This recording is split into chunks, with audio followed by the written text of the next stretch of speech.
so much money poured into them.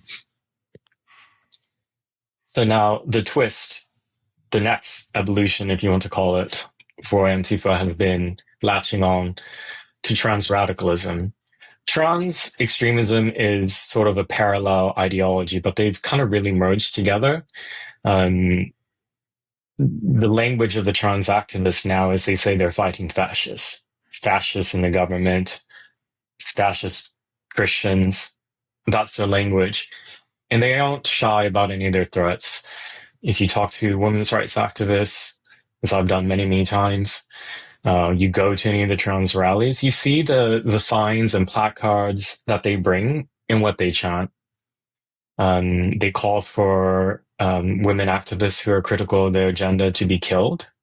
They wear shirts and signs that say things like trans rights or else, and then there are pictures of rifles and semi-automatic rifles and shotguns and other weapons.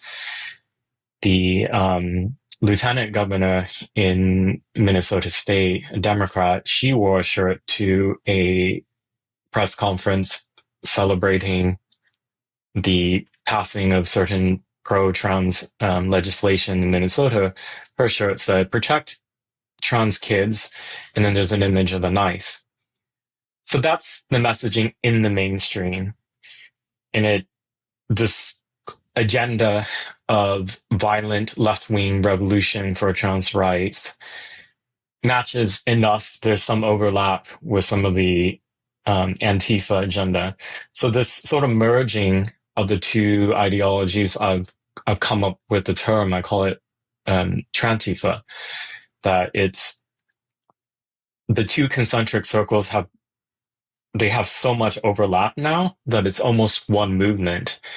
And I saw that 5 years ago in the arrest data set. People might remember I was releasing all these mugshots, took a lot of work.